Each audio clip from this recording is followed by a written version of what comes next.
So what does this mean? Does this same logic carry over for going green, using less paper, recycling?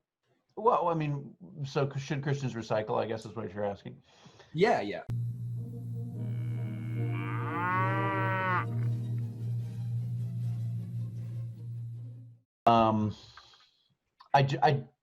I think that's a great way of bridging that when we talk about the way we're going to rule.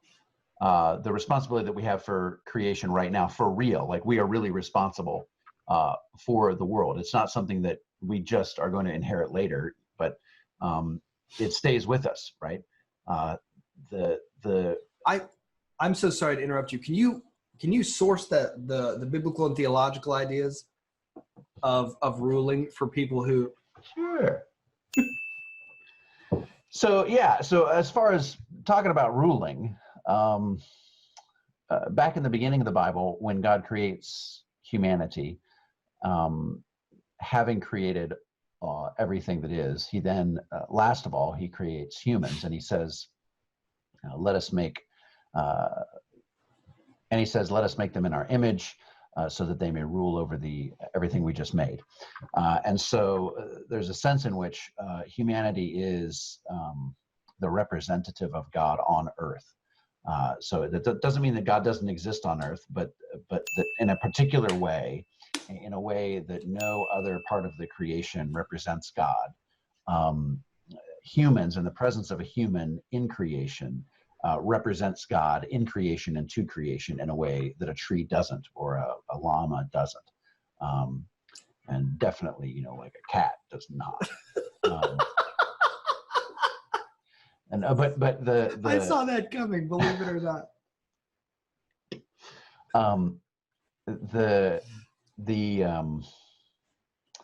And this rule is one of love and stewardship.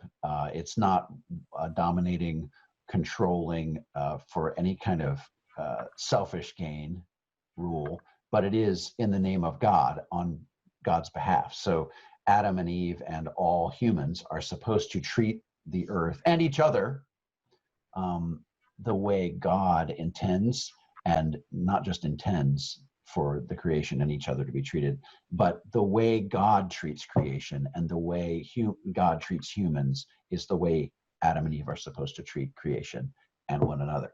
So that's the way Adam and Eve are supposed to treat creation and one another. So it's a benevolent rule. And we might very easily transfer it to the word responsibility. They're responsible for the creation, and they are to answer to God. They will answer to God for the way they act in creation, the way they order the animals, the way they name, the way, etc.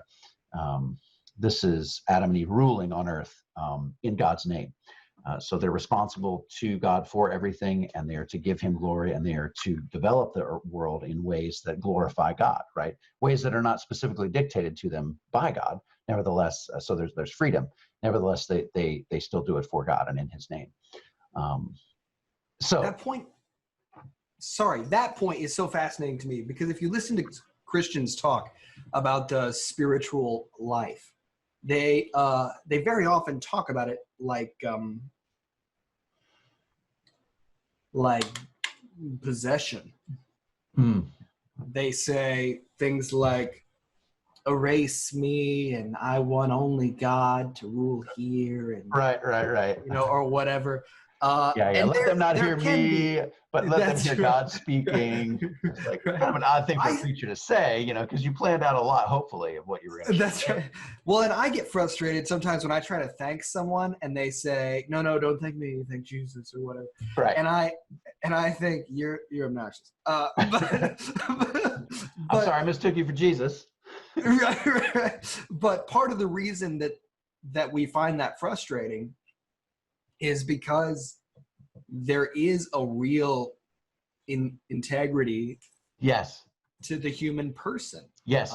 When God tells Adam to go name the animals, if these Christians were right about how holiness was supposed to work, you would have expected Adam to see a giraffe and to go to God and to confer quietly and to be like, what are we calling this? And God would say, that's a giraffe. And he would say, okay, I'm just going to go report your Giraffe. decision.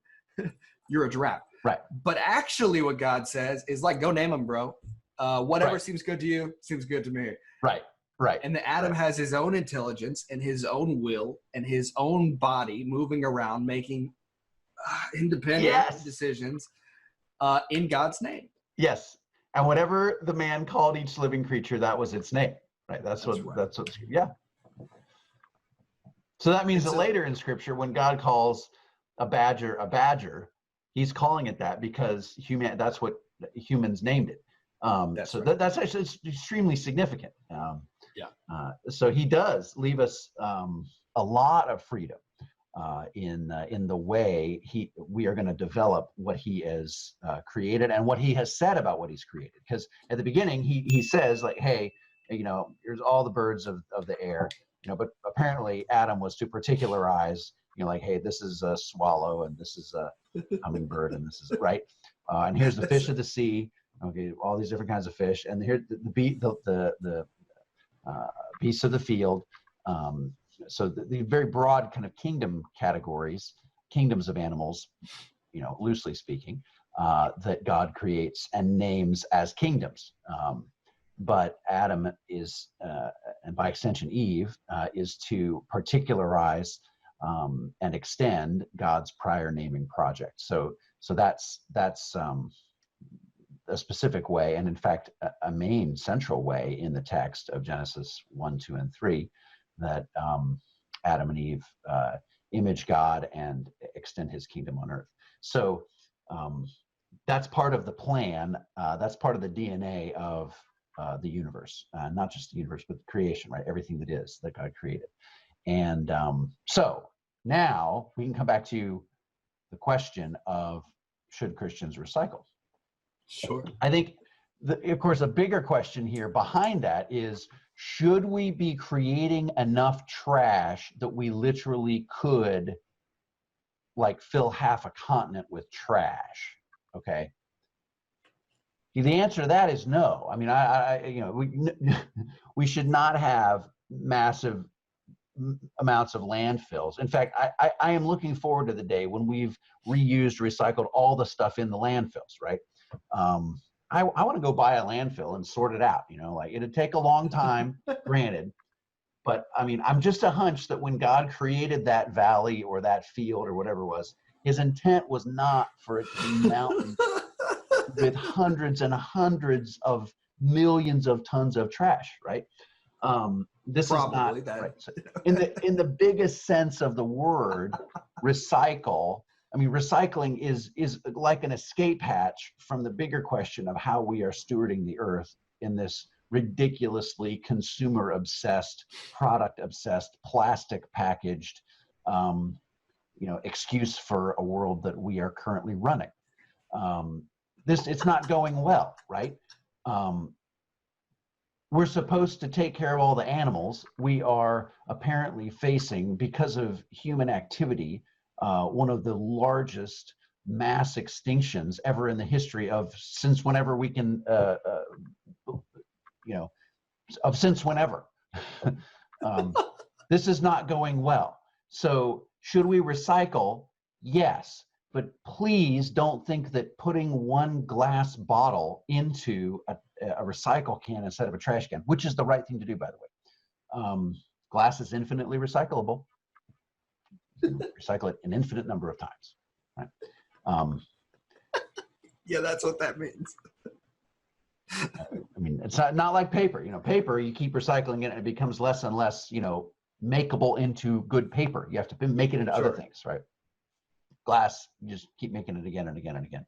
It also takes a lot of sand to make glass, and we're running out of sand because China is harvesting so much sand off of beaches that there are beaches in Asia that don't have sand on them anymore because we made it all into glass, right? And that's because it's cheaper in many places to make new glass out of sand. Bacon, you bake, not bacon, but you bake the sand, you heat the sand into glass.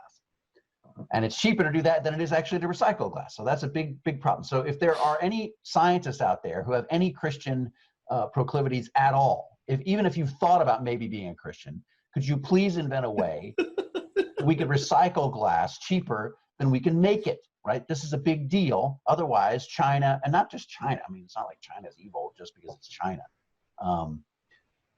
Anybody who wants to make money is just going to harvest the sand and bake glass out of it, which is just particularly ridiculous because all the glass that is already in creation that we've already made, you can just recycle all of it. So I would say yes, but there's a big, asterisk by the yes. The idea that God is going to come back and destroy the earth, and therefore we can kind of help him in advance. That's sinful, right? At the end of Revelation, one of the oracles that's spoken by the destruction angel is that the time has come to destroy those who destroy the earth. And so the preservation, the governance, the holy governance of the earth and the maintaining of resources and land and animals of all kinds, that's essential to who humans are, right? So we are allowed to make things, good things out of the creation, but raping the earth in the way that we have, God will judge that. Hey, so next question.